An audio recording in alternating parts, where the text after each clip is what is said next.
Welcome to Get Fact.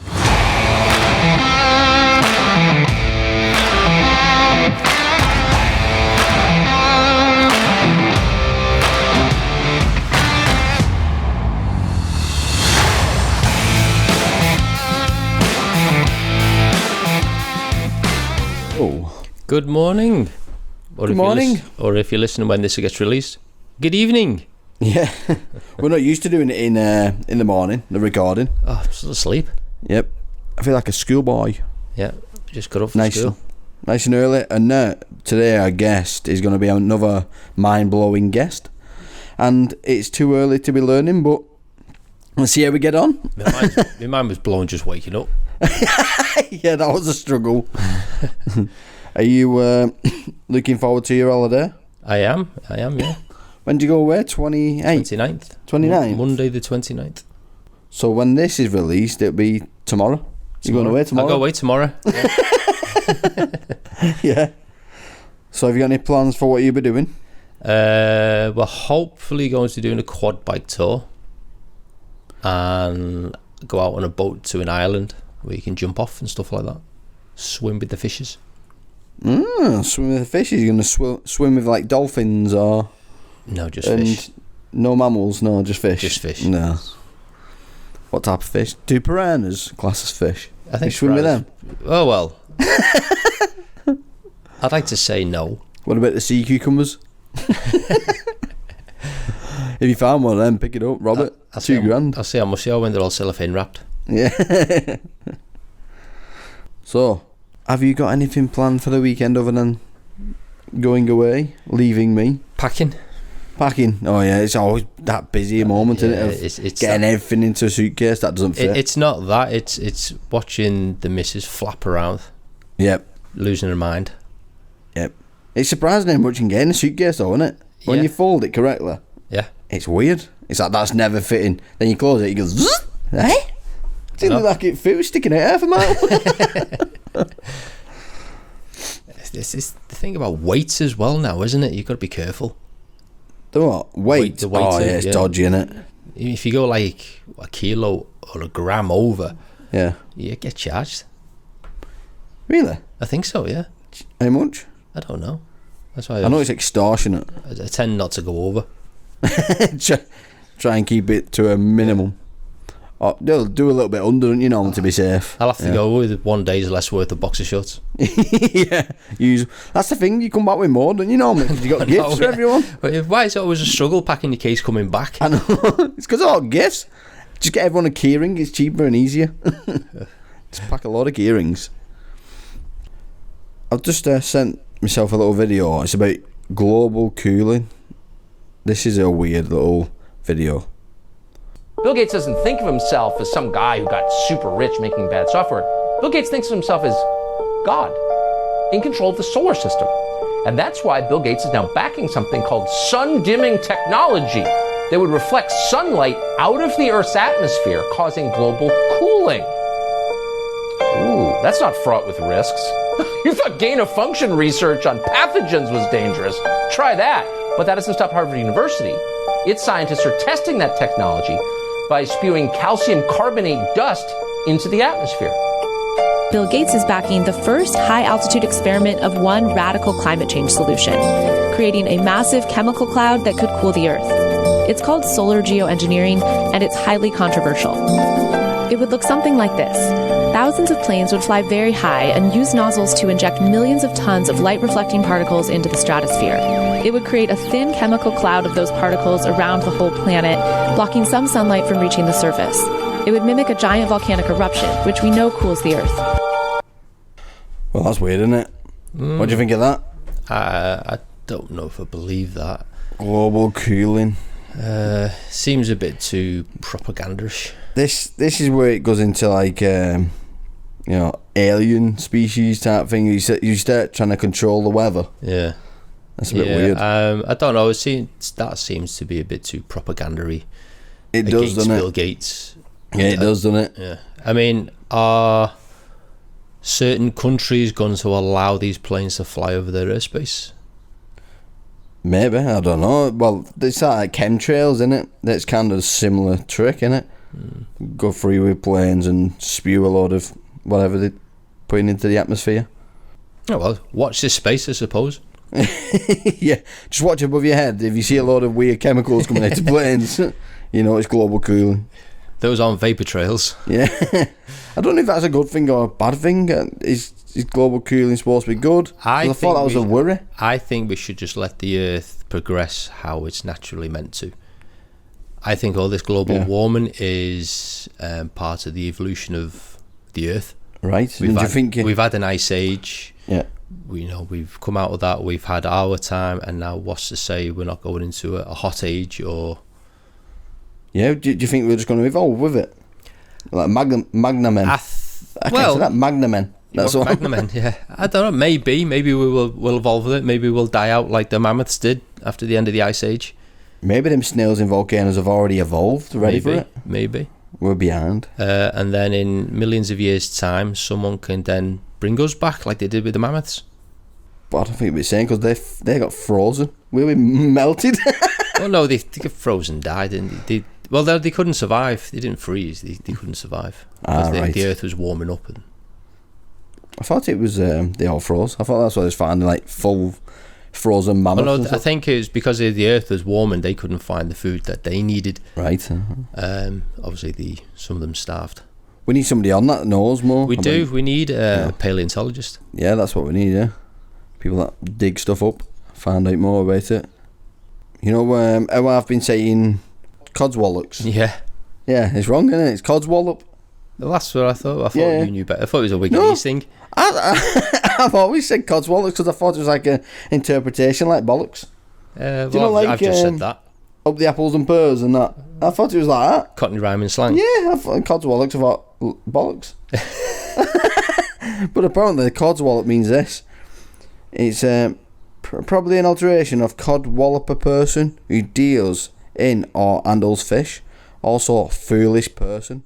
The current sense was popularised and possibly coined by British writers Alan Simpson. So I've been wrong, but I think I'm going to stick with it. That's my phrase, codswallocks. Codswallocks. Well, yeah. Codswallocks. You've created your own phrase. Yep. I'm going to have fish with testicles on it.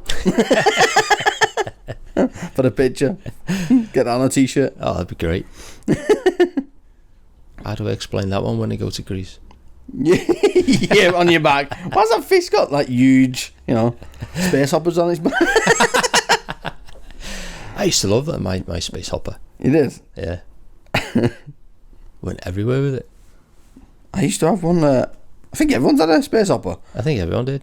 Yeah, and it changed into like one of them big exercise balls when you get older. Yeah. You're still bouncing them like a kid. Oh, I'm having lots of fun. Yeah. Did you have pogo sticks back when you was younger? Oh, I know pogo sticks have been around for a long time. We did have pogo sticks. Yeah. I never had one. A friend of mine did, and I had to go. Couldn't do it, so I didn't like it. You couldn't? No. I remember like my mate went in for his tea, and I was trying to do a world record, and I stood in one spot, was bouncing while he had his tea. It was about half an hour bouncing in one spot. That must be some kind of record. No, I just couldn't get the balance right on it. You couldn't? No. But then I gave up too easy instead of just sticking at it. Right. Which is what I try and teach my daughter. Stick at it. Yeah, stick. It is. That's what we're trying to do with the podcast. Stick with it. Stick with it. And it will adapt. Please sponsor us. The desperation in your voice. Got my puppy dog eyes on. Did I tell you about Jack yesterday? No. Remember on the podcast where I spoke about me losing my dog in the fog? Yeah. He went yesterday as well. Disappeared. So I didn't even know he disappeared though. So basically what happened was I was washing my car yesterday because it was a sunny day, and somehow he must have got out without me noticing. I've gone and picked Oliver up, driving round and whatnot. I've been out for about half an hour. Then I got a phone call off my sister saying, we've had a phone call saying Jack's at the vets. I was like, what? I was like shouting Jack because I was at home. And I was like, Jack? What are you on about? Jack's in? And then he weren't in the house. I was like, crap, he's gone out. So I was like, because he's microchipped to them still because I've not changed it. I didn't even know you had to change it. Have you seen the fine on that if you don't change it? No. Get a grand fine if you don't change it. Oh, Christ. I said my dog's not worth £1,000. Our cat needs changing. Cat, I wonder what a cat is, £500. I don't know. But yeah, I had to go pick him up from the vets, which is about 20 minutes drive home. It's just like, where have you gone over here? Homeward Bound again? Homeward Bound 2? Well, you used to be able to do that years ago. I remember as a kid. We used to get up of a morning and we used to just let the dog out. Really? Yeah. Like, I know a man that... I don't mean like just into the front garden. I mean like literally out. Yeah, taking herself for a walk. Yeah. And There's a man at a garage that does it. And then she'd come back and scratch at the door and he'd let it in. I'd love to stick a camera on him, see what he get up to. I know, yeah. On the little journeys. You see him walk past other dogs. What? You looking at? Yeah, you better keep walking. Anyway, I didn't realise the time. Our guest is on at, 10 a.m. It won't be 10 a.m. to you listening, but that is in 5 minutes to us. So we're going to have a little minute before he gets on. Let's get ready. Cue So see you in a minute. Down, dig. Hello guys, can you hear me okay? Yeah. Yeah, we can hear you. I think it's just loading up now. I can't see you. Oh no, you won't see me. Is that okay? Because I'm on a new computer. I've not actually set up my webcam. All right. Yeah, well, And, the podcast is mainly audio anyway. Yeah, and also my bandwidth's terrible because I have awful internet connectivity issues. So just not having the video on just helps, maintain a bit of stability. Plus, I'm not very pretty, so you're not missing anything. So how are you anyway? I'm not too bad. So it's Stephen and Stuart. Stuart. Yeah. I listened to the podcast with James. It was good. It was a lot of fun. Yeah. But I haven't had a chance to listen to many other episodes. Yeah, no worries. I've been super busy for the last couple of weeks. So. Right. Well, I'm hoping you can educate us on some things. Well, yeah, but don't try and pass any exams with them. And then come to me and go, you really let us down, Rob. Yeah. We went into our exam and wrote everything you said, and apparently it's a load of rubbish. Because obviously there's a huge difference between, a formal understanding of the kind of stuff that me and James talk about, and then the way you present it to the public's actually slightly different. Yes. So, it's not. It's a strange thing. Like physics is like Russian nesting dolls. Yeah. And you the physics you get taught at school, then you get to university, it's like, forget all that, that's all wrong. Right. And you're like, oh my God. And then you learn about things like general relativity and quantum physics. And then if you go further, it's like, okay, here's quantum field theory, and all that stuff was also wrong. Right. So it's physics is all about models. So it's presenting the best kind of model to the public. Yeah. That they can easily understand, and it's a fairly accurate description of reality. Right. Mine's blown already. Yeah. Sorry, we didn't even introduce you. This is Robert Lea to the listeners, and you work at space.com. That's right, isn't it? I'm a freelance journalist, so I work at a variety of places, but the last few weeks it's mainly been space, but also worked for Popular Mechanics, Life Science. Right. I was at Newsweek for about 9 months, so I kind of jump around from place to place. So, which suits me actually. It's nice to have a bit of freedom. Yeah. So you said you was going to talk a little bit about multiverse and quantum physics. So what can you tell us about the multiverse? Well, it's interesting because obviously the multiverse is kind of... I don't know if you guys are fans of the Marvel movies. Yeah. There was a great film last year that really cleaned up at the Oscars called Everywhere... What I forgot what it's called. Everything, everywhere, all at once. Everywhere, all at once. Yeah. So the multiverse is really popular at the moment. But what's interesting is the term multiverse actually comes from cosmology, and it's very different than the idea that's presented in the Marvel universe of kind of different versions of our universe. Yeah. So what an actual cosmological multiverse is, it's kind of the idea that there are other universes, like our universe would be a little bubble in this wider collection of universes. And those other universes might have completely different laws of physics. Right, so those bubbles our bubble seems to have the right numbers to continue to expand and to grow and to allow structures to form that eventually, facilitates life existing.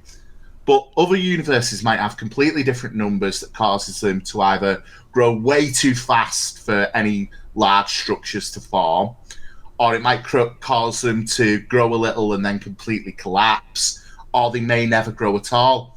So the idea of, if you actually presented a multiverse of madness in Doctor Strange that's based on a cosmological idea, it'd be essentially Benedict Cumberbatch exploring all these worlds where nothing else happened because the laws of physics are completely different, which would be a bit boring. I don't know how you'd work a Bruce Campbell cameo into that.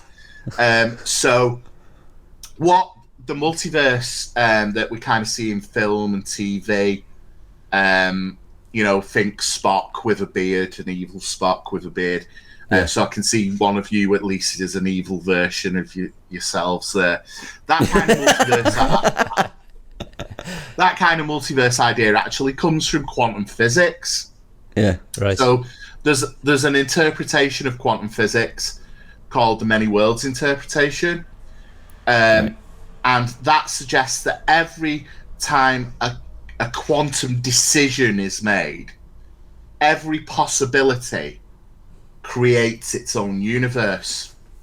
So that is much more similar to the idea of the multiverse in pop culture. So it's actually a many worlds theory. As I point out as I go into every Marvel film, and my 12-year-old son's like, "Shut up, Dad!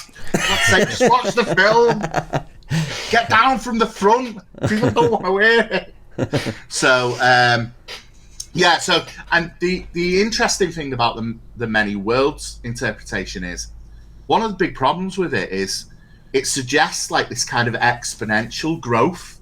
So every time you turn on a light switch, for every photon that light bulb's throwing out, every one of them would have trillions of possible trajectories. Right. And each of those would create a new world. So if you think about it, the problem that physicists really have with the many worlds interpretation, the ones who don't support it, is the collection of universes would be near infinite from just the tiniest little decision that we made. Turning on a light switch would create, this near infinite set of universes just that only differ in the path those photons took when the light bulb was turned on. So that's why it's, for a lot of physicists, it's sort of untenable because you really can't even calculate it. It's so massive. Right. So is this like loads of different pathways almost that just that one switch has done? So in quantum physics, it kind of does away with the idea of trajectory. So think about an arrow fired from a bow. In normal physics, we can, from where that arrow lands, we can kind of work out the path it's taken. Right. But in quantum physics, there's no such thing as a single path. Right. Everything could have travelled an infinite amount of paths to reach its final destination. All we know is where it was emitted, where the photon, say, was emitted from, and where it actually ended up, and it could take an infinite number of paths to get there. So the idea of quantum physics kind of destroys trajectory. Right. And then many worlds would say, okay, so that for every path that photon could have taken, there's a world for that in which it took that path. So right. The easiest way to think about it is, Schrodinger's cat. I'm sure you've heard of that, like, theoretical experiment. It's what, sorry? The easiest way to think about it is Schrodinger's cat. So I'm sure you've heard about it. A physicist takes a cat and he puts it in a box with a vial of poison that breaks based on an atom decaying. So if the atom decays, the vial of poison breaks, the cat dies. Right. And then he seals the box. So if that box is a quantum system, until he opens the box, it's described by waves. So waves stacked on top of each other, and each possibility of is the cat dead or alive is a wave. So until the box is opened in quantum physics, you can't know if the cat's dead or alive. Right. So it exists in a state of both. Schrodinger's cat's both dead and or alive. Now, when the box is opened, those waves collapse to a single wave, and you know the cat is suddenly either dead or alive. Yeah. Now, what many worlds would say is you're not opening the box to discover if the cat's dead or alive. What you're actually opening the box to discover is if you are now in a world where the cat is dead or alive. So you might be in a world where the cat lived because the vial of poison never broke, or you might be in a world in which the atom decayed and the poison broke and the cat is now dead. So that it's what happens at the moment of opening the box. That's the big mystery about quantum physics. Right. What happens at the moment you open the box and look at a system or try to take a measurement of the system?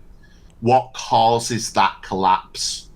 And the many worlds interpretation says there is no collapse.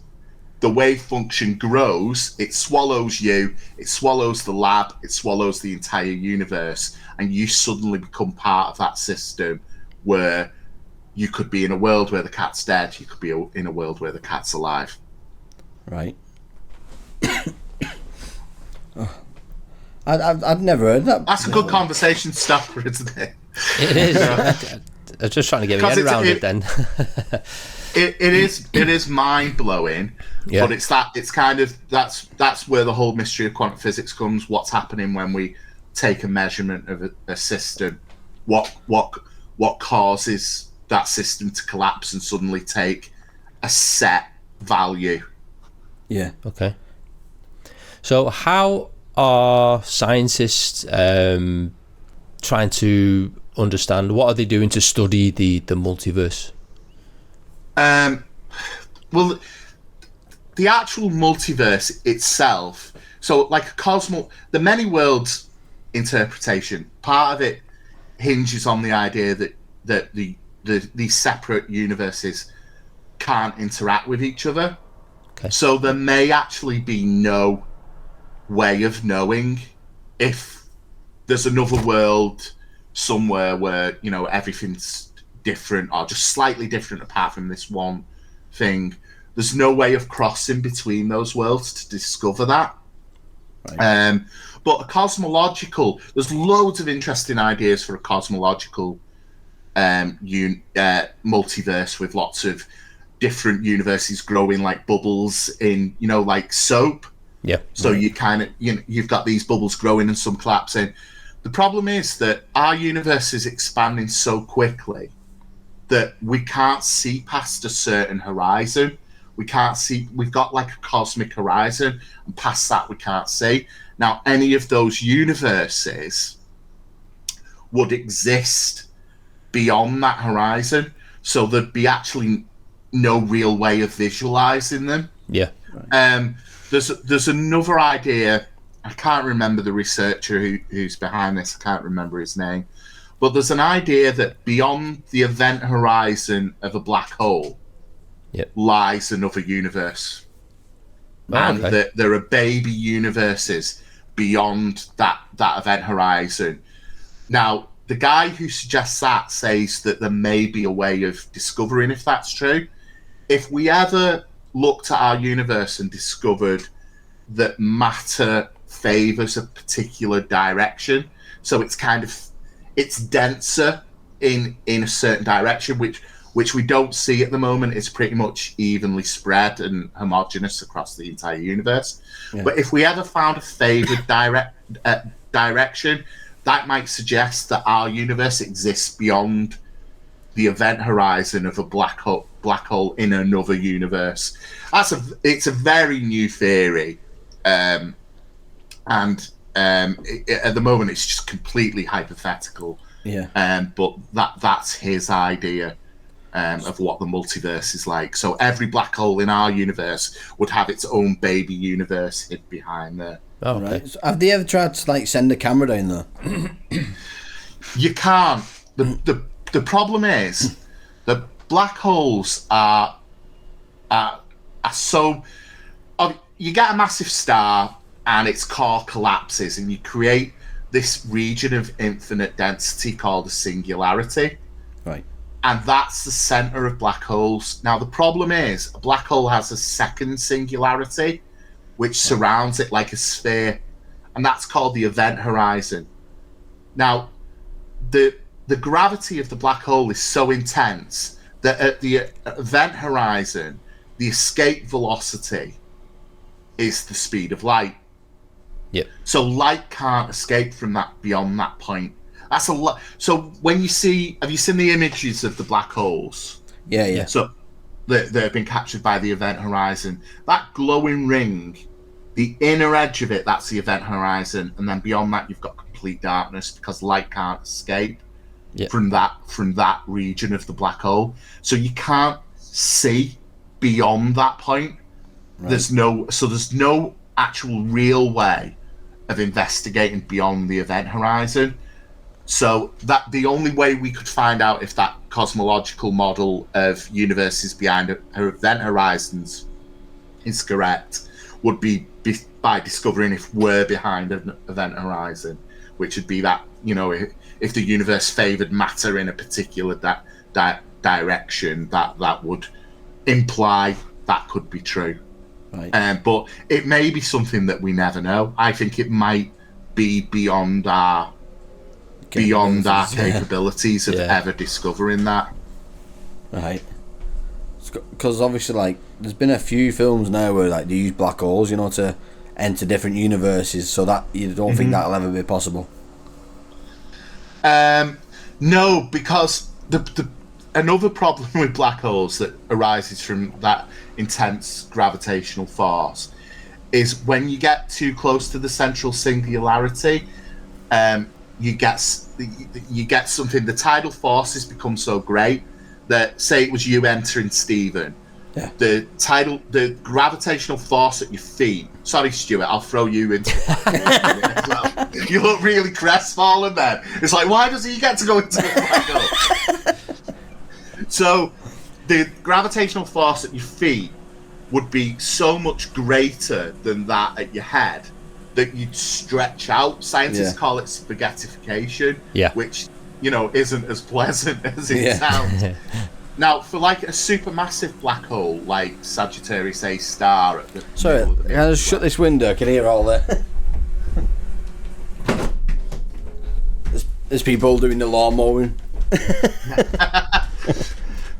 So for Sagittarius A star, which is the black hole at the center of the Milky Way, which has about 4.5 million times the mass of the sun.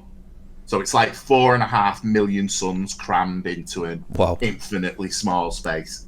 Right. For that black hole, the event horizon is further out, so you wouldn't even know you'd crossed it, and you wouldn't start to spaghettify until you'd crossed the event horizon. So we'd all be spared the sight of you being stretched into a strand of spaghetti, which is good for us, less good for you. But smaller black holes, that spaghettification happens before you cross the event horizon. Right. So we can see it then. So that's the problem with investigating into a black hole. Apart from the fact that no signal could ever escape the boundary that's the event horizon, you'd just instantly be killed as soon as you got too close to the, probably no matter what you put into a black hole, it'd just be destroyed. So So, do you think there'll ever be any possibility of seeing another universe? No. No, Straight up, no. No, I just don't. I think it's beyond the limit of what we can know. I think we might be able to pick up clues, and we might get hints. Yeah. But like for example, the many worlds hypothesis of quantum mechanics, there are two schools of thought with quantum physics. There's one that's very popular that's just shut up and calculate, and we shouldn't think about these things because we can't ever know if many worlds exist. We can't know, so we might as well just forget about it and work on what we can know. Yeah. And that approach has been incredibly successful. You know, we use quantum physics now as part of our everyday lives. You know, we use it in banking, we use it in security, and it's become really successful because we've focused on what we can know and what we can use rather than what we can't. Yeah. So with quantum physics, I think that will forever remain the remit of philosophy. Right. You know, when you interpret it, I think it's fine. We can say what we see, but we'll never be able to say why we see it, if that makes sense. Yeah. And with cosmology, I think it is something that would be scientifically possible to observe, but it's beyond our reach, and the universe is accelerating faster and faster all the time. So the chances of seeing to the edge of the universe just gets, if it wasn't already impossible, it just gets less and less possible all the time. Right. So no, I don't think we ever will. Right. Well. So you know, I'm going to jump to the Simpsons when he's writing on a blackboard. Isn't that the theory of everything that he writes on there? I have absolutely no idea. I don't know. I don't know. There might be an episode where he's wrote the theory of that. Of course, at the moment, there's no theory of everything. Right. If you like, if there was a single equation to completely describe the universe, there'd always be a line missing. Yeah. And the line that's missing is, so you've got quantum physics, which we've talked about a lot, and that's great at describing the really small. And then you've got general relativity, which was developed by Einstein in 1915. And that's really good at describing things on a massive scale. And then you've kind of got everything in between. And general relativity meets up nicely with everything that's in between. Yep. Quantum physics does, but in a fuzzy way. We don't quite know where the dividing line is between quantum physics and, say, the physics of that cabinet behind you or your Yankee candles. Yeah. That's a bit more fuzzy, so we don't quite know where quantum behavior stops and where it becomes behavior of the normal world. But what we can't link up is general relativity doesn't link up with quantum physics. So general relativity doesn't unite with quantum physics because there's no quantum theory of gravity at the moment. Right. So that's the line that's missing from the theory of everything. So if Bart was writing that on the blackboard, then he's not going to be able to complete it because there'll always be that missing line. Yeah. You should keep going though. So I tried to do a bit of research on quantum physics, and I was lost at atoms. I don't even know what an atom is. So what is that? An atom? Well, atoms are... There's that joke that my son tells me every 3 weeks. Why should you never trust an atom, Dad? Because they make up everything. Right. So atoms are the fundamental building blocks of the matter that we see around us on a day-to-day basis. Basically, you've got a nuclei of protons and neutrons, and then you've got electrons that kind of buzz around that nuclei. Yeah, but what I was saying before about how you kind of go from school and you learn something about the world and physics, and then you go to university and they go, okay, that was all wrong. So kind of the model that we've popularized of the atom in school is like the neutrons and protons sat neatly in the middle, and electrons orbiting around, say like the moon orbits Earth. Yeah. But actually, it's much more complicated than that. Electrons follow certain paths, but they kind of buzz around, and you can't really ever say where they are. So it's actually much... Sorry, I've just set off my Alexa. I don't know what I said, but it's just like triggered her. She's decided to tell me about physics. So the electrons kind of buzz around. So that's atoms, and then quantum physics would kind of be the layer beneath that, really. But again, we're pushing the limits of quantum physics all the time. So we're finding quantum phenomena, things like entanglement, in larger and larger collections of atoms. Right. So we can't quite find that line where we say, okay, quantum physics stops here and then normal physics takes over. It's very fuzzy, like an electron orbiting an atomic nucleus in a way. Right.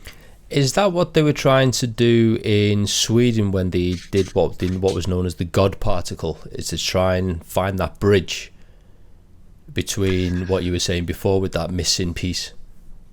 I mean, a lot happens at the Large Hadron Collider. So there's actually a lot of science you can get from smashing atoms together. Yeah. So yeah, that would be part of it. They're not strictly doing quantum experiments because you don't quite need that much energy to do, to investigate something like entanglement. See, what the Large Hadron Collider is really good at is investigating what the conditions would have been like in the early universe, when the universe was much denser, much hotter, and much more energetic. And they can kind of replicate those conditions by smashing protons together. Okay. And what you get there is when you hit, two atoms together or two protons together, you get a cascade of particles that's created. So you can look at that cascade and look at the particles, because the thing about the particles that exist in those collisions, they don't last very long. Yeah. They last fractions of a second. So by looking at the cascade, you can work your way backwards and look at the particles that were created by that collision. That's how we found the Higgs boson, which a lot of people call the God particle. Yeah. And now where they're kind of at with the Large Hadron Collider now, it's just undergone a upgrade, which means we get more collisions.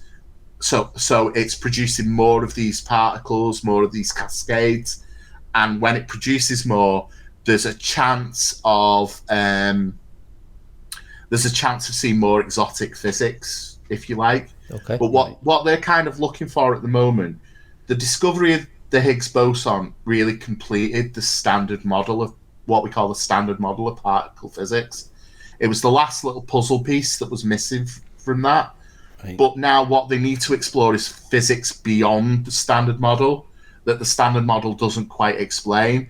So you've got things like dark matter and dark energy, and they're not part of that standard model. So we have to explore further to discover what those kind of things are. So we need more collisions and more data to go through to better understand that. So that's where it's at the moment. Right. Okay. You just mentioned something that I was going to ask you about. What is matter and dark matter? Yeah. Right. So dark matter essentially it accounts for the majority of the mass in the universe. What is it? We don't know. Right. We know what it's not, and what it isn't is matter like that can, makes up your cabinets and your whiteboard and your headphones and Earth and the sun. Yeah. And the reason we know that is dark matter it either doesn't interact with other matter or it interacts very weakly. So you could pass through dark matter and be completely unaware that you'd encountered anything, whereas you might have difficulty passing through that cabinet in the same way. Right. Also, dark matter doesn't interact with the electromagnetic force. Yeah. So it doesn't give off light. It doesn't reflect light. It doesn't absorb light. So it can't be seen. We know it's there because we've discovered that galaxies are spinning so fast. Yeah. If they didn't have this extra gravity from this invisible mass, they'd just fly apart. Right. So there must be something holding them together. Yeah. We also use something called gravitational lensing, which is really fascinating, to kind of investigate dark matter and see how it's distributed. So gravitational lensing is gravity arises according to Einstein's theory of general relativity because mass causes a curve in space-time. So think about taking a stretched rubber sheet and placing a bowling ball on it. Yep. It creates a dent, and objects of mass do that, but in 4 dimensions rather than just 2 like the stretched rubber sheet. Yeah. Right. Now, if you roll a marble past that bowling ball on the stretched rubber sheet, its path curves. Yeah. And the same happens for light.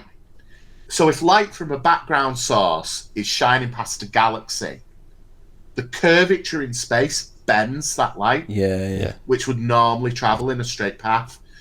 And by seeing how much it's bent, and by how that curvature changes as the light passes closer to the source of the mass, we can kind of measure the distribution of dark matter. Right. So we know there's something there. Yeah. What we don't know is what it is. We can What just it say is, it's yeah. not like matter around us. Right. But there are a few leading theories, but there are things like really entertaining particles called WIMPs, and then there's machos, which are, WIMPs are weakly interactive massive particles, so that would be quite large but don't interact with matter. Right. But at the moment, it's all theoretical, and we just don't know what dark matter consists of. So you know how you said the light goes past the planet almost and then goes with a curvature? Would that be one of the things that debunks flat earthers? Well, I mean, take your pick. It's not an exaggeration to say, if I had to write every time I wrote an article and I had to write, and this debunks flat Earth, I'd never get finished, because it's an idea that is so, just on the face of it, ridiculous. Right. That, and no offense, I don't know, you guys might be flat earthers. I doubt, No, I doubt it, because not. you've got your headphones on your heads and you're not struggling to put them on, and which is unfair, because I don't actually think, a lot of people think flat earthers are stupid, and I don't actually believe that. We've done surveys. We've done surveys of people who believe in flat Earth, and they're actually quite scientifically literate. Yeah. Because you have to learn a lot about science to do the kind of mental gymnastics that they do to justify why the Earth's flat. So they actually become quite knowledgeable. There's just something that's gone wrong in the way they process that information that's led them to a faulty conclusion. And the problem is that, I'm sure you've all got relatives like this, I know I definitely do, where they believe something, and the more you fight them on it, the more you present them with like logic and evidence, and the more entrenched they become in that belief. And they feel like they're under attack. And that's why it's so difficult to dissuade someone that the Earth isn't flat, because they feel like they're under attack. And I don't help when I say things like, imply they're stupid, because they're really not. It's just, there's something's happened where, there's kind of a block somewhere, and we're all subject to that. We all have beliefs that we know aren't logical and sound, but we're still going to hold them, and that's kind of what's happening. So it's actually, and the fact that you can't educate a flat earther out of flat Earth belief means it's really problematic, and you kind of get this whole toxic environment, because how many of the United States, how many people would you estimate believe the Earth is flat?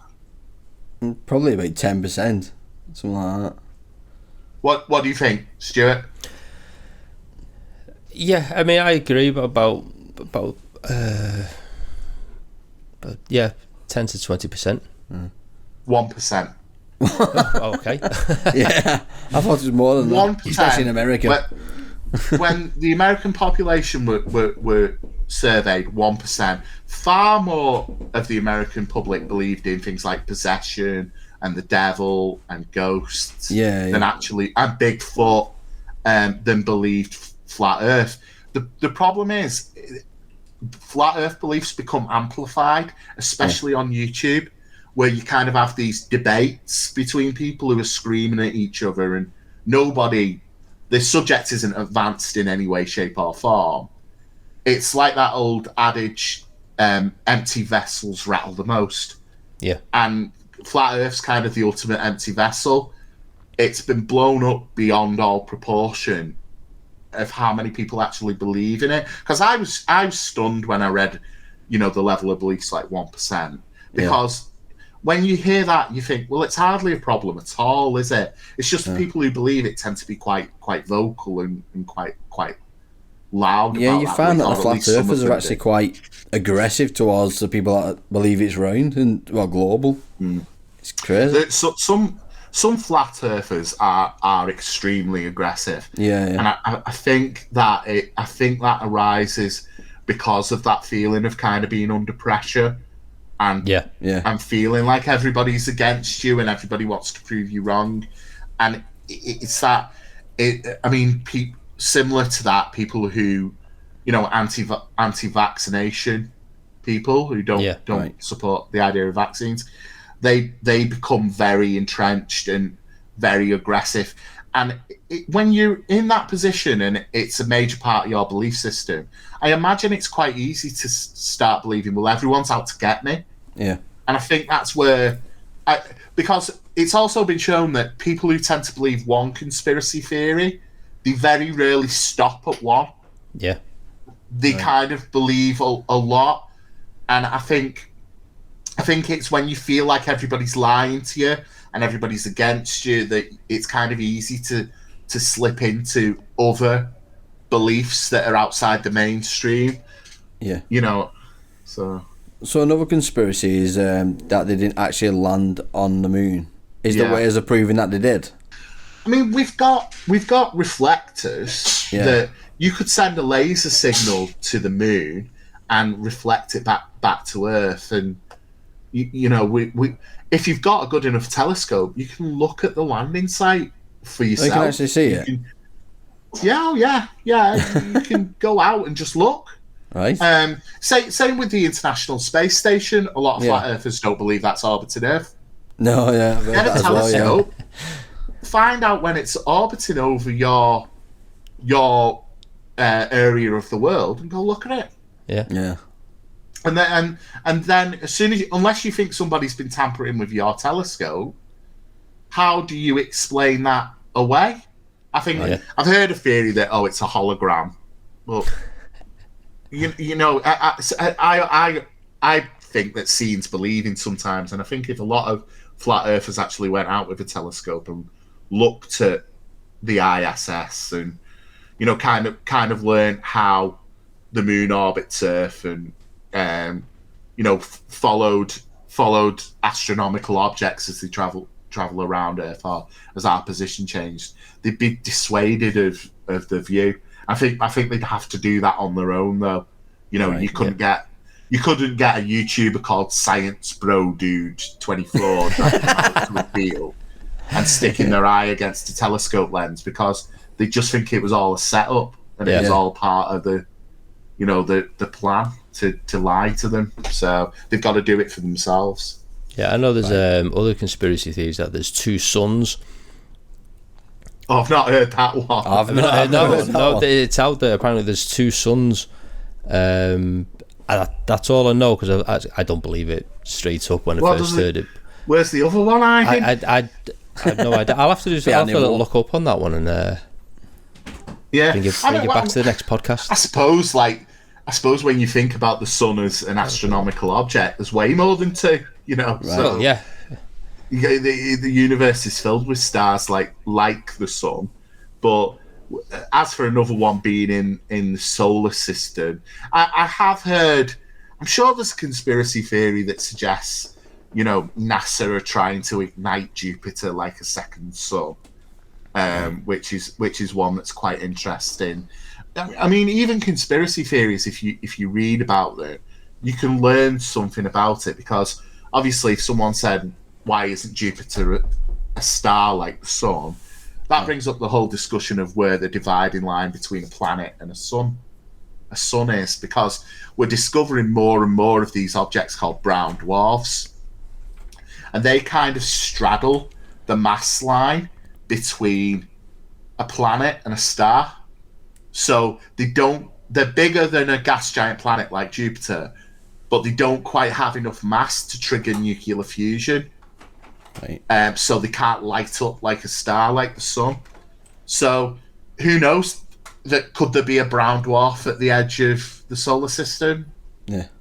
Probably not. I don't know why I said that. Yeah, I've just found something here. NASA hiding the truth that a second sun exists, claims astronomer Paul Cox. I wonder if it's related to Brian. I don't know. Well, I think Brian would probably want to keep that quiet. I don't know. That's a first to me. I've never heard that. Right. That one personally before, but I'd love to. I mean, like I say, you could learn something from it. I'd love to hear his logic and hear why he believed that. Because I can't think of anything that would make me suspect there's a second sun. Well, he says this theory came to light during an 8-hour live broadcast with Cox, where he showed a live feed of his telescope examining the planets. Pointing to a black dot, which was the planet Mercury, Cox says that this is the location of the second sun, and rejected the idea that it was in fact the Swift planet. Well, yeah, but that if it would have to be tiny, and it wouldn't be able to sustain nuclear fusion probably, so it wouldn't be a star. Yeah, right. So that is a really strange theory, and we'd. I mean, if the sun was actually in a binary system, because stars are more common. Single stars are actually, they're not rare, but they're not the most common configuration of stars. Most stars are found with a binary partner, or even in a system of 3 stars. Right. So the sun is actually quite unusual for sitting on its own. So, but the binaries, you can, even if one of the stars was completely invisible, you'd be able to tell from the motion of the other star.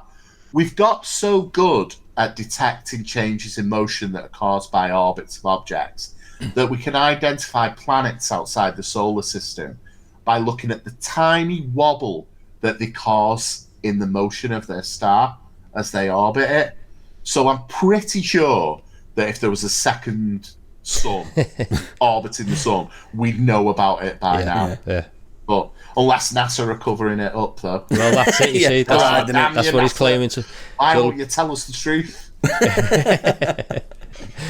Someone's got to clip that, and I'm like never going to get anyone from NASA to speak to me. Yeah, just cut that bit out. Yeah, science journalist, unhinged rant on pod. Yeah. So I don't know if you'd know the answer to this, but you know how people believe in ghosts? Well, I kind of believe in ghosts. Would there be a way of finding out if they're real by measuring atoms in somewhere? So, personally, I don't believe in ghosts. Right. But I find the topic of ghosts really fascinating. Yeah, me too. The reason I got into science journalism is because I used to run a little debunking blog. Right. And that's how I started writing. So I'd kind of look at the things that were said in, some of the newspapers about ghost sightings and ghost photographs, and see if I could explain them logically, which I'd say 8 out of 10 times you probably can. Yeah. So I don't actually believe in ghosts, but one of the most frustrating things for me is seeing the idea of quantum physics connected to ghosts. Right. Which is done quite often. And there's also energy, the word energy, has become this placeholder for things we can't explain. Yeah.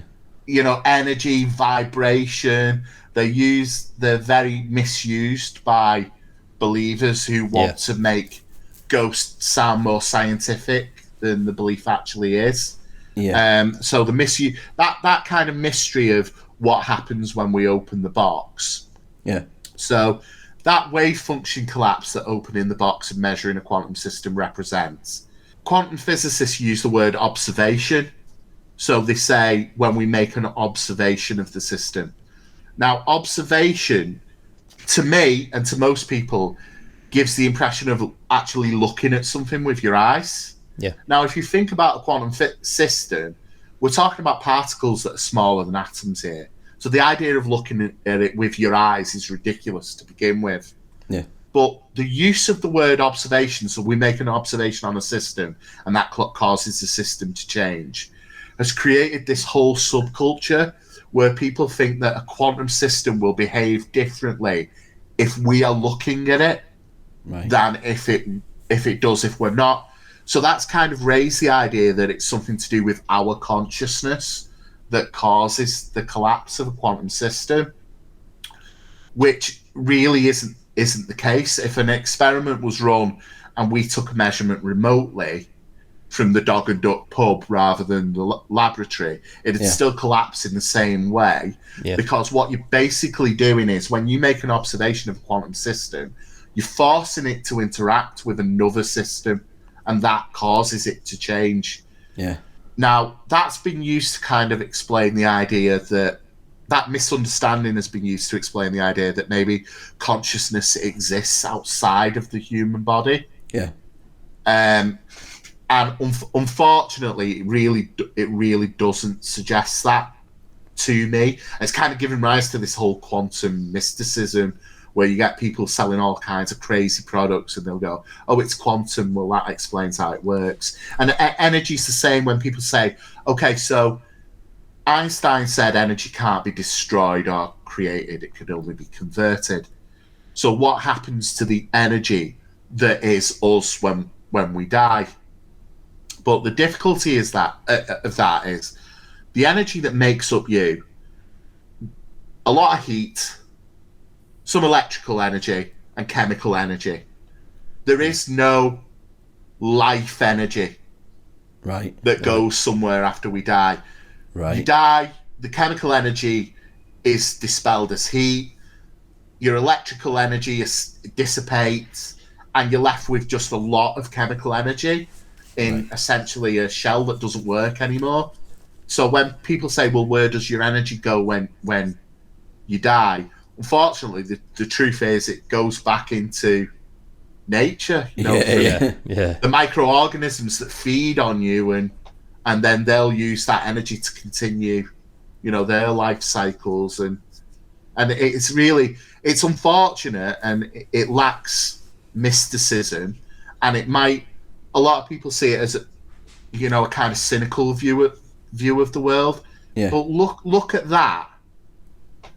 And what we are is fallible little sacks of meat walking around on the surface of a very not flat planet. Yeah. And look at what we've achieved. Look at what we understand. Just you and I, we don't live that far apart, but when you spoke to James the other week, you're communicating across the other side of the planet. Yeah. And you're talking about incredible objects that exist billions of light years away that we've seen with our tiny little limited lives.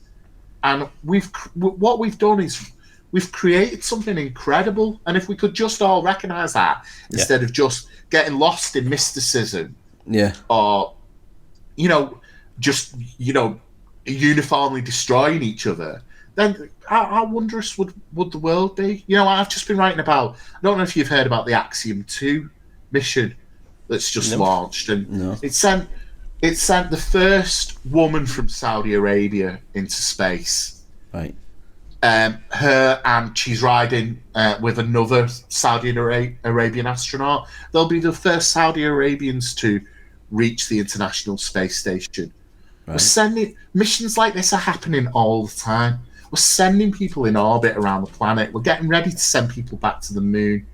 We're seriously thinking about sending people to Mars. Yeah. We're taking images of black holes, these cosmic monsters that exist millions of light years away, that sit at the heart of galaxies. We're doing incredible things, and you know, the universe is actually a really wondrous place. Yeah. And my issue with a lot of mysticism is it makes all that seem so small. Yeah. And it makes our achievements seem small. Yeah. When really we're answering some of the greatest. And for all we know, no living organism will ever know as much about the universe as the human race does right now. Right. No other civilization might rise that knows, that pictures the things we do, that it images the things we do, that knows the things we know. And that, to me, is where the real wonder of the universe lies, in what we've managed to do. Yeah.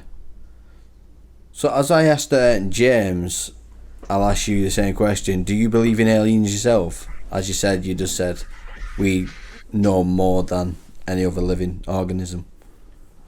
So, I believe that there is bound to be life somewhere else in the universe. Right. I feel like the universe is almost too large for that not to be the case. Yeah. Now, in intelligent life, that's a different question. Because if you look at the universe is 13.8 billion years old at our current best estimate. Life's existed on our planet for, if we're generous, about 1 billion years. That's an extremely small window on an extremely tiny corner of the universe. Yeah. And I think that life exists elsewhere in the universe. Whether that life will get the chance to evolve into intelligent life, I think that's much less likely. And I think the idea that we're being visited by intelligent life is unfortunately less likely than that when you think about the vast distances that it takes to travel across the universe. And that doesn't mean there isn't the possibility, but I think it would be quite unlikely. Because I don't know if you've heard about that footage that apparently Logan Paul happened to capture. I heard something about it. I can't say I've looked into it. Yeah, because apparently some guy has got actual footage of like the clearest footage of like UFO landings and stuff, but he's kept it to himself. He's going to take it to his grave. Logan Paul offered him like £30,000, something like that, to view this, to have the footage, and he basically said no. He said, "Oh, can I at least see it then?" But Logan Paul actually had a chest cam, so he actually filmed all the footage of what he was seeing, and now there's chances that he's going to release that footage. You'll forgive me for being a bit skeptical, because I had a mate. He was a wonderful fella. He's passed away now, unfortunately. And we used to call him UFO Rob for. And he'd come into the local pub and he'd tell you he'd caught the most incredible footage of UFOs. Yeah, you wouldn't believe it. You know, it's incredible. This is going to change everything. I've sent it to the papers, but I think NASA are keeping it quiet because they're not interested. And he showed you. I remember he showed me a piece of incredible footage once, and he'd filmed a streetlight for 20 minutes, and that was his incredible UFO.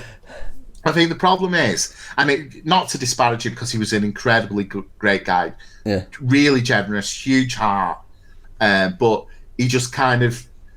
Everything was a UFO to him, and I think just listening to "I've got the most incredible UFO" footage, it sets off alarm bells ringing for me. That when you saw it, it's like that's a street light, mate. That's a weather balloon, and of course the name UFO, unidentified flying object. To get that name, it only has to be unidentified to you. you know, I could come along, or someone else could come along and go, well, that's a weather balloon, that's this, that's that. Yeah. And if you fail to identify it and you're the only person with the footage, well, it all hinges on your interpretation of what that actually is. Yeah. And it falls apart as soon as it's introduced to a second party. Yeah. It just goes, it's a duck. You know, it's a flying duck. Yeah, they changed the name to UAP. What was the reason behind that? I think because it's actually worth citing. It's worth studying a small proportion of the purported UFO sightings. Right. And I think when you call it, I think it's unidentified aerial phenomena. Yeah. When you change it to that, it gives it a bit more credibility, I suppose. Right. And I think the danger is when you find out people are like the UFO. The US government's really interested in UAPs at the moment, and I think when you hear that that's true, well, they must be investigating the chances that these are piloted by aliens. Yeah. And that's not. I don't think we should jump to that conclusion. It's kind of, well, no, they want to know what's in their airspace. Yeah, yeah. And they want to rule out the possibility of it being. We'd have to rule out the possibility of things like advanced spy planes or tests of military equipment before, or even some weird physics in the atmosphere that we're not aware of before we start going, okay, it's something from beyond Earth visiting the visiting the planet. Yeah. So I think it's a legitimate area of study, but it's so hard to separate from the common perception of it, which is you see something in the sky and you've immediately seen a UFO piloted by an alien, and you've got to eliminate the possible before you can start thinking about the fantastical. So. Well, that happened recently in America, didn't it? With that balloon that they thought was a spy balloon, and they just shot it down with like a 20 gram missile. I'm sure plenty of people saw that and identified it as a UFO. Probably, I'm sure they'd seen it a UFO until the news came out that it was a spy balloon. Yeah. So it's all UFOs are too. They're so murky because it's all open to interpretation, and you think about things like just even putting a size on a UFO, because I see a lot of UFO reports where the people who saw it go, well, it was X amount of meters wide. But you can't say that, because unless you've got something in the sky at the same altitude with a known width, you can't actually say how wide or how long that object is, because you've got nothing to measure it against. Yeah. So even things like just measurements, it was 100 feet long. Well, you can't say that until you've actually measured it against something at the same altitude, So, or even something of a similar size at a lower altitude. You just can't. You've got to have a measuring stick to say how high it is. Is it huge or is it just close? Yeah. So, I don't know if you've heard this theory before about the, you say the universe is expanding. Mm-hmm. Well, they say for something to be expanding, it needs to be expanding into something. So it's the box theory of believing, are we in a massive box that we're expanding into? Yeah. Well, if you think about it like a soap bubble, that's maybe one of the things that would promote the idea of a multiverse. That are we pushing into this material or something that surrounds the universe? Are we kind of like a bubble growing within that? It's fascinating, and again, because of that cosmic horizon, because we can only see so far, it might be a question we never get to answer. Right. So, but it is fascinating because obviously the second you say it's expanding, well, expanding into what? If the universe is all there is, then how can all there is expand? There must be something outside that, right, for that expansion to pass into. But the expansion of the universe, it's a bit. So what I always picture it like is, imagine you get a balloon and it's half inflated, and you draw two spots on the balloon. Yeah. And you blow it up. Galaxies move apart like those two spots. It's actually the space in between the galaxies that's expanding, like the fabric of the balloon. Yeah. It's the space in between galaxies that's actually pushing apart. Right. One of the interesting things for me is the way you can only see that expansion when you look at an object that's truly far away. So when we look at supernovas that are, billions of light years away, we can see the effects of that expansion because it kind of stretches the light that's traveling to us from that supernova. Yeah. So it's not like the expansion of the universe, you put your Donald Duck mug down on your desk and then you reach for it and it's half a foot away and you're like, what? We don't see it on small scales, and that's why it's so flabbergasting to me. I had a researcher describe it to me like this once. So you've got two periods of expansion. You've got the initial expansion that happened at the Big Bang, where the universe is infinitely dense and infinitely hot, and then suddenly it bursts out, it starts to cool, and eventually it gets to the point where we can form atoms, and then we can form stars and planets. And then it stopped, or it slowed to a near stop. And then, for no reason we can discern, it started again. Right. Now, what that's like, imagine you take your kid to the park and you're pushing your kid on the swing. You give your kid one push. Yeah. And you step back and the swing slowly stops and your kid comes to a halt. Right. And then suddenly, for no reason you can explain, the swing jerks back up again. And it doesn't just jerk back up and then slow down. It goes faster and faster and faster. Right. And that's dark energy. That's that push from dark energy. It's that second phantom push on the swing that we can't identify what gave it that push, and why instead of slowing down, it's getting quicker. I'd assume that my kid was cursed and I'd leave him. Yeah. Well, I mean, carrying the kid on the swing analogy as well, it's worrying because eventually that kid's going to fly off the swing and land in some bushes or a duck pond. But what's going to happen to the universe? Because what happens to the universe, I think, is intrinsically tied to what's driving that expansion.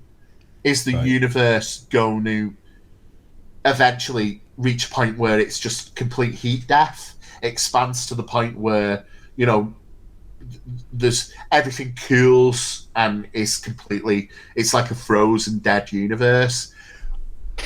We talk about the fabric of space. Could it rip?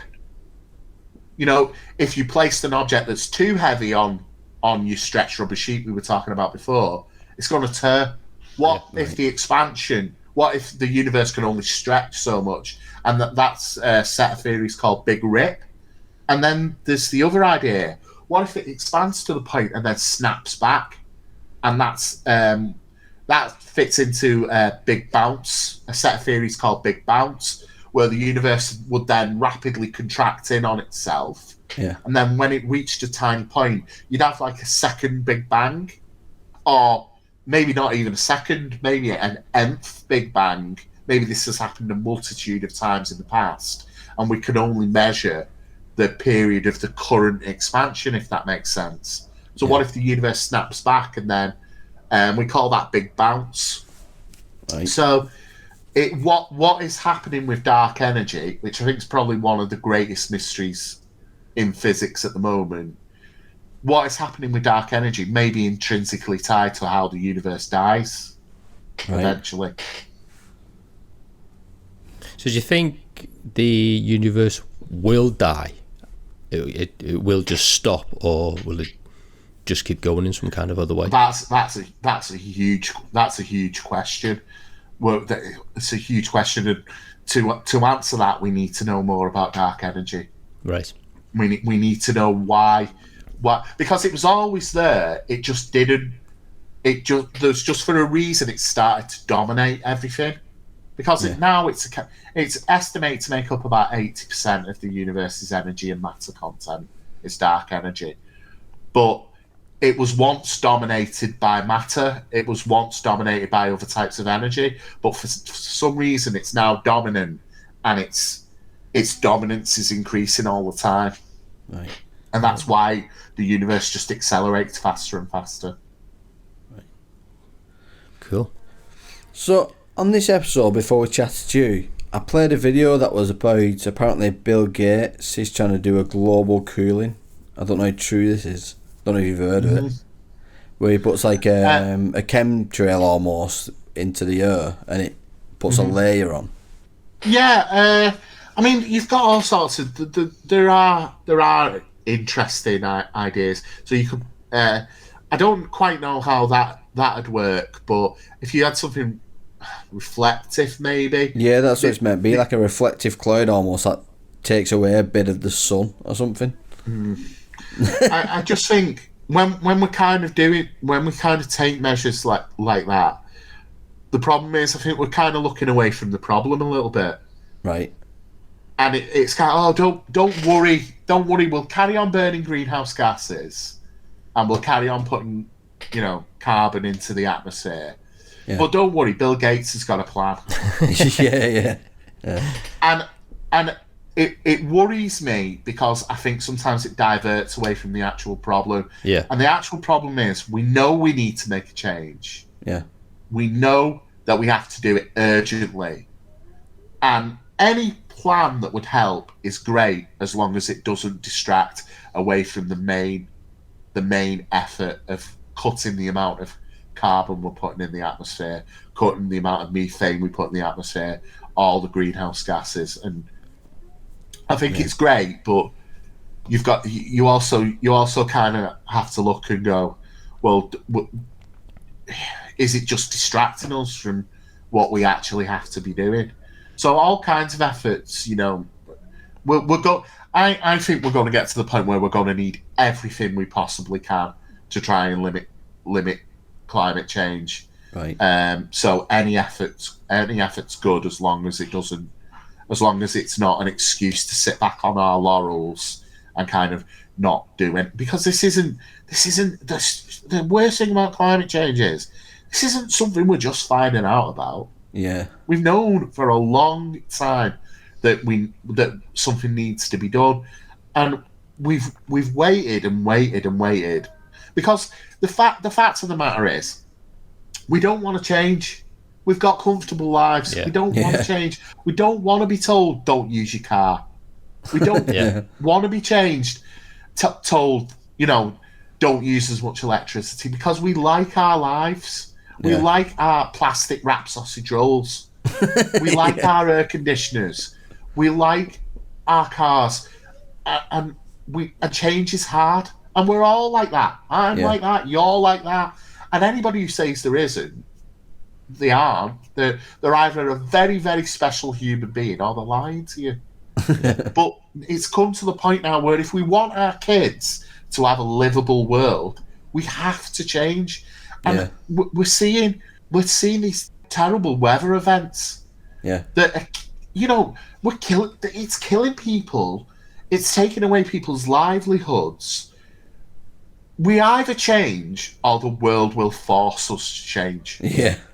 And it won't be pretty. Right. Yeah. So I'm all behind any effort as long as it's not used as a distraction. Yeah. From the actual effort of getting us to change our ways. Right. And governments will use that kind of thing as a distraction. We know that one thing that governments excel at is dragging their heels. Yeah. And they will. Look at the situation with COVID. When Gordon Brown was Prime Minister of the UK, he spoke about the dangers of a global pandemic, Right. and we did nothing. We just sat back and did nothing. Yeah. How long have we known as a species that the dinosaurs were wiped out by an asteroid impact? Yeah. We're just now starting to think about, well, if an asteroid was heading to Earth, how could we possibly divert it? Could we stop it?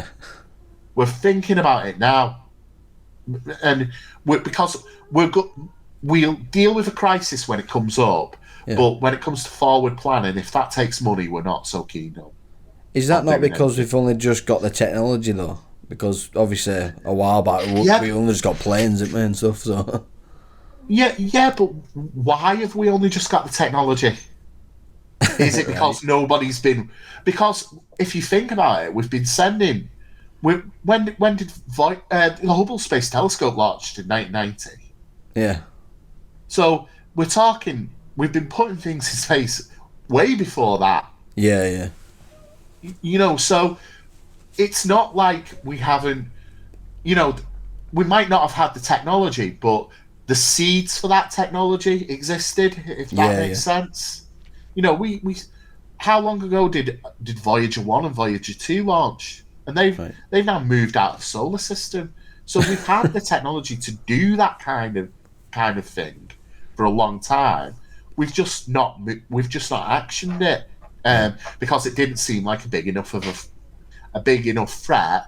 And I think one thing that might have spurred us on in that is you've had meteorites, like there was one over Russia where it exploded in the atmosphere over Russia and it shattered windows for miles and miles and miles. Yeah. And we were lucky it didn't make contact with the planet's surface.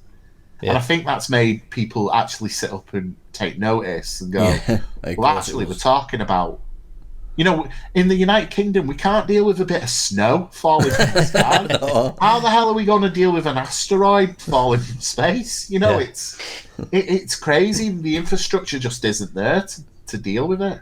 Yeah. So just going back to... Oh, that's a bit doom and gloom, isn't it? End of the world. I've depressed myself. Just going back to the global warming, I get that as humans we're probably accelerating it, but do you think that's part of the evolution of the Earth as well? That because we once had an ice age, we've come out of that. Is it possible that we're heading into a hot age or something of that description? Well, there's always going to be a natural rise and fall in the temperature of the planet. That happens, and you'd have to speak to a geologist more specifically. But what we're seeing with climate change and global warming, the reason we know it's a problem, is the spikes in temperature that we are seeing are beyond the variations that we would expect for a natural flux of the planet's temperatures. Right. So we can see that the acceleration of those temperatures is and still you've still gone, because I think as humans we have trouble dealing with big data. Yeah. So what we'll do is we'll pull back the curtains and we'll see it's raining and we'll go, oh, global warming. It's been terrible this summer. It's been freezing. Global warming. What a load of rubbish. And we'll go sit back down. But there are natural variations in data. So you might have a very warm year. You might have the hottest year on record, and then you might have a colder year. But the trend is up. And when you look at the data as a whole, and when you track it back to the 1950s, you can see that the trend is up. And just one cold year won't change that. Just like one day of rain won't change that. Yeah. So what we're seeing is outside that natural variation that we would experience with the planet's temperatures. So, and again, that's something that we've got to fight against to get people to see the bigger picture. And it's not easy, like dissuading flat earthers. It's not easy to get people to look at that bigger picture for themselves. Yeah. So that's the fight that climate change that climate change advocates have got. But I think it's getting better. I think people are starting to accept it more. Yeah. So, Go on, sorry. I don't know if you know much about the quantum computers they've made. Mm-hmm. The apparently it's like 1 million times smarter than the supercomputer we have now. Yeah. So when that happens, and they make an AI that's got a quantum computer, would that be more intelligent than humans? I'm not a computing expert, so Right. it's well out of my kind of realm.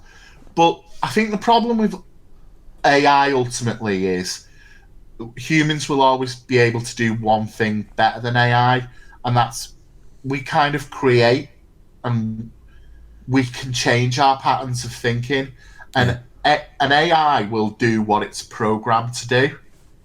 Right. It will do what it understands, but is there room outside that for deeper understanding? And I think that's something that I think AI will always be, as much as we'll come to rely on it for more and more things, it will always be that step beneath humanity because of that level of creation. I mean, quantum computers are really interesting because we were talking earlier about measurement and opening that box on Schrodinger's cat. Yeah. So quantum computers rely on keeping that box closed. Right. Of keeping quantum systems undisturbed. Yeah. So at the moment, they have to be kept away from electromagnetic fields because that could open the box. Yeah. They have to be kept incredibly cool because the slightest change in temperature could open the box. Because quantum systems are incredibly delicate. Yeah. As mysterious and wonderful as they are, and as good as we've got at using them, they're still incredibly easily disturbed. And that's why quantum computers at the moment aren't very reliable, because you'll get to a certain length of calculations and then something will disturb them and they'll become unreliable. So I don't know if we'll ever have... I know people talk about quantum supremacy and, the advent of quantum computers, and I write about it a lot, but I don't know if we'll ever have a working quantum computer replacing your HP desktop. Yeah. I don't know if it's possible, because I just think the delicacy of, look how hard it is to get your printer to work. Think of a quantum printer where a slight change in temperature could stop it from working. Yeah. No, it'd be disastrous. So I don't know if quantum computer will ever reach the home. I think you'll get big quantum computers like, I think, Google's Sycamore computer, I think it is. I think you'll have a lot of those, but whether they'll ever be really useful, I'm not. Maybe not in our lifetime. I don't know. Right. Right, should we play Fact or Reset? One more question. Sorry. Do you know much about the Younger Dryas theory? The what? Sorry. The Younger Dryas theory. No. No. Okay, No, I'll leave absolutely it nothing about that. I'll leave that on. Yeah. No, fill me in. Tell me what it's... It's apparently about human existing a lot longer than we thought, like 15,000 years ago or something, where there's a meteor shower that goes past every, I think it's 2,000 years, and it's close to Earth, and you can track it. And apparently that meteor hit Earth like 15,000 years ago and basically wiped out everything and basically reset humanity. And they're saying that everything that happened back then, we had a human civilization that was probably as clever as us, but on a different path. So maybe they could have moved things with the mind or something like that, using chemicals in the air and stuff like that. It's an interesting idea. I'd be looking for kind of signs of where it hit, and they've got actually coverage of where some of it hit and where the floodings happened, and some underground temples and stuff that was actually made before we thought humans existed. Well, that's fascinating. The idea of, I imagine that humanity, as we've existed as an intelligent species, I imagine we've gone through quite a few resets. Yeah. Because if you think about it, before we had kind of like global connectivity between civilization and civilization, it probably wouldn't have taken that much to reset a society. So something like a flood, something like an earthquake, might actually wipe an entire society and everything they know from existence. It might be completely destroyed. I mean, if you look, there's a chance humanity might have forgot more than it knows currently. On a kind of global scale, I'm less inclined to believe that's possible. Right. And I doubt that we had some kind of psychic power, or we could we could manipulate matter with our minds at some point in the past, and we lost it. It's a good idea for a sci-fi. Yeah. It's fascinating. Yeah. Anyway, we'll get on to the fact or reset game. I don't know if James told you about it. No. Nope. Okay. I don't think I heard this bit. Right. So the aim of the game is, what do I win? You go on the leaderboard. That's behind us. Awesome. That's more valuable to me than money. That. I thought I was going to get a yacht on Bullseye. James got 2, so that's the score to beat. All right, okay. Yeah, so James is in 4th place. I don't care about beating anybody else. Just want to beat James. Yeah, so James is in 4th place. Yeah, so the aim of the game is I give you some facts, and you tell me if it's a fact or if it's a load of waffle. Then you say reset. Right. Okay. And you keep going until you're on the board, so you get at least 1 point. So that's a low bar. Steven. Yeah, I'll play the jingle. Stand clear. It's fact or reset.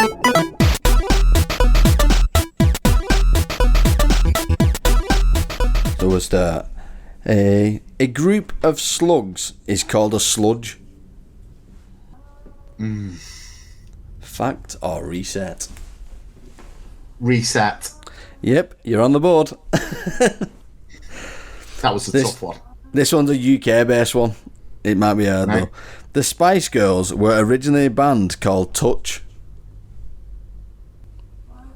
Reset. Oh, it's a fact. So you got one. I knew the Spice Girls would get me one day. So you're just below James. I'll have to work it out alphabetically where you were. Stuff that we're talking about, quantum physics and cosmology. What good is it when I get humiliated by the Spice Girls? I've wasted my life. Oh, that's what kids are for. Yeah. What, taking your frustration out? So educated on more modern stuff. Why didn't you tell me the Spice Girls were called Touch once? Go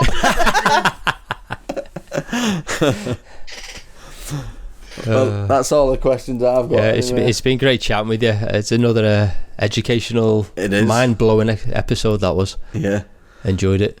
I was saying to Stu, I don't know if I'm ready for all this learning. It's too early. I'm not used to this.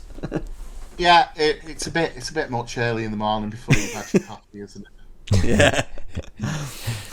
All right. Thanks for coming on anyway. Yeah, it's been great chatting with you. It's a fascinating universe, and I didn't even get to tell you what happens when you drop a marshmallow on a neutron star. So we'll have to save that for next time. I mean, have you got time before you? I've got a couple of minutes. Yeah. It explodes. That's it. It explodes with about as much energy as hundreds of thousands of atomic bombs. What if you drop a marshmallow on a star? Yeah, on a neutron star. Right. Do you know what a neutron star is? No. There you go. There's some reading to do. Right. Okay. I recommend articles by this This young up-and-comer called Robert Lea. He's brilliant. I've heard of him somewhere. Yeah, brilliant. All right, thanks for coming on. Yeah, brilliant. Thanks for chatting with us. They're my favourite things. Everybody loves black holes, but I prefer neutron stars. Okay. Right, do a bit of research We'll have a on look at that. All right. Thank you. Thank you very much. Right, bye-bye. Bye. Bye. Have a good day. Thanks for And you listening, too. everyone. And you. Right. We'll carry on and we'll have to get the audio from that and pull it across. Oh, hope you can do that successfully. Hopefully. I better be able to. I can't go through that again. Oh, no. Has that happened? I don't know. Have you done? Don't know. You paused it though, did you? I don't think you clicked it going, did you? I did. I started it again. Oh my god! I just recorded the whole chat and never recorded it. So I'm hoping the video. I can pull the audio from the video. Hopefully. Yeah, I should imagine you would. Should be able to, shouldn't I? 125. Yeah. Should be able to pull the audio from that. Yeah, well, we can recover from this. I'm sure. Yeah. Well, that's 1 minute. Well, 1 hour 25 minutes. You have to get off soon, don't you? I'll have to, yeah, because I've got to get ready for work. Yeah, you're gonna get ready for work. And if you've already listened, if you listen to this when it's released, I've just finished work. Yeah. So this will be released on the Sunday Yeah. when you're listening. Well, I'll finish work. Yeah. I'm not working at the weekend. Oh, I've got one more question for you before you get off. Go on. So, Oliver has a friend that lives nearby. I won't say which one, but he always wants to go in their house. The problem we have is they both smoke drugs. Yeah. How do you tell an 8-year-old that they can't go in the house because the parents smoke drugs?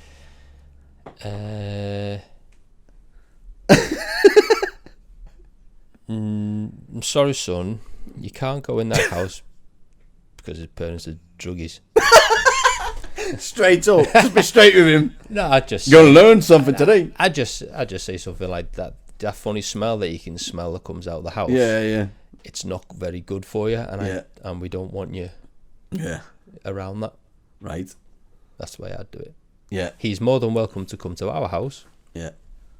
but you're not coming to theirs. Oh, well, he would ask some questions if he said that. What is it? Why? Sorry, when you're older, son. Yeah. I've not even done news. Oh no! Have we got time? Got 5 minutes. 5 minutes. Let's, let's get straight to the news. I'm kidnapping Stu because he wants to go to work. Don't know why he wants to go to work, but...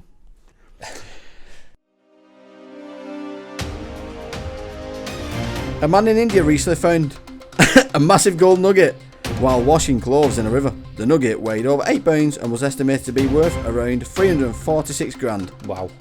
Yep, that's a lot. In Ontario, Canada, where loads of guests have been from lately. Our friends are. Yeah. A group of 4 cows escaped their farm and wandered into a local home. The cows reportedly made their way into the living room and even took a nap on the couch before they were eventually herded out. Who let these bloody cows into my house?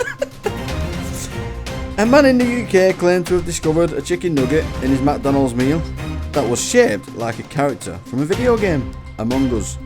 The man posted a picture of the nugget online, which quickly went viral. And then the last one.